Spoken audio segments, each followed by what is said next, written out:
ஆத்ம வித்யா யோகாவின் ஆன்மீக நறுமணம் ஆக்கம் பெறும் நம் மனம். ராமச்சந்திர பிரபு பகவானே அப்படின்னு ஹனுமன் பிரார்த்தனை பண்ணுறார். ராமர்கிட்ட சொல்கிறார், எப்போதெல்லாம் நான் தேக அபிமானத்தில் இந்த உடல்தான் நான் என்று அடையாளப்படுத்திக் கொள்கிறேனோ, உன்னை மாஸ்டராகவும் என்னை சர்வெண்டாகவும் நினைத்து சேவை செய்யும் கர்மயோகியாகவும் பாக்கியம் பெறுகிறேன் அப்படிங்கிறார். எப்போதெல்லாம் என்னை ஜீவாத்மாவாக தனிப்பட்ட உயிராக கருதுகிறேனோ அப்போது உன்னை பரமாத்மாவாக கருதி பக்தி செலுத்தும் பக்தனாகும் பாக்கியம் பெறுகிறேன். எப்போது நான் இந்த அழியும் உடலோ மாறிக்கொண்டே இருக்கும் மனமோ தேய்ந்து வரும் புத்தியோ அல்ல, நான் நிரந்தரமான தூய ஆத்மசக்தி என்ற உண்மையை உணர்கிறேனோ அப்போது நீயும் நானும் ஒன்றுதான் என்பதை உணர்ந்து ஆத்மானந்தத்தில் இருக்கத் தொடங்குவேன். இப்படி ஒருவருள் கர்மம், பக்தி, ஞானம் என்ற 3 தூய உணர்வுகளும் இருப்பதை அழகாக ஹனுமன் தன் பிரார்த்தனையில் சொல்கிறார். கர்மயோகம், பக்தி யோகம் அண்ட் ஞான யோகம் 3ம் ஒரே இடத்திற்கே கூட்டிச் செல்கிறது. அதுதான் God realization or self realization என்று சொல்லுவார்கள்.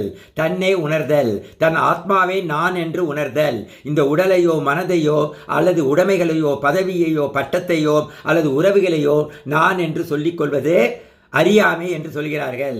அவையெல்லாம் ஒரு வேடங்கள். அந்த வேடத்தை நன்றாக போட வேண்டும். அதை லெஃப்ட் ஹேண்டில் பிடித்து கொள்ள வேண்டும். வலது பக்கத்தில் இந்த ஆத்ம ஞானத்தை நாம் வளர்த்து கொண்டே செல்ல வேண்டும். ஒன்று இல்லாமல் மற்றொன்று கிடையாது. 3இன் நோக்கமே தெய்வீக அன்பை உணர்ந்து மற்றவர்களுக்கு நிபந்தனையற்ற சேவை செய்வதுதான். அவரவர்கள் மனநிலைக்கு ஏற்றவாறு பக்தி பாதை அல்லது ஞான மார்க்கத்தை தேர்ந்தெடுத்து பயணிக்கலாம். ஆனால் 3ஐயும் ஒரு ஆன்மீகவாதி தொட்டுத்தான் ஆக வேண்டும். அப்போதுதான் ஆன்மீக பயணம் முழுமையடையும். ஆதிசங்கரர் ஞான மார்க்கத்தில் பயணித்தாலும் கணேச புஜங்கம், சுப்பிரமணிய புஜங்கம், பஜகோவிந்தம் போன்ற பக்தி நூல்களை படைத்துள்ளார். Bhakti, gnanam, karma are complementary to each other. பக்தி, ஞானம் இரண்டும் ஒரு நாணயத்தின் 2 பக்கங்கள் மாதிரி. ஆகையால் தன் உடல் என்று ஒருவர் நினைத்துக் கொள்பவர் பக்தியில் பகவானிடம் இந்த உடலை அர்ப்பணித்து விட வேண்டும். பக்தி தொண்டு செய்ய வேண்டும். ஞானத்தில் இருப்பவர்கள் எல்லோரிடமும் அதே பக்தி தான், அதே பகவான் தான் இருக்கிறார் என்ற அந்த ஞானத்தில் எல்லோரிடமும் அன்பை காட்டி வாழ வேண்டும். இந்த 2ம் எப்படி அன்பை காட்ட முடியும்? கர்மயோகம் செய்தால்தான் அன்பை காட்ட முடியும். ஸோ 3லும் நாம் வளர்வோம். இறைவா நன்றி.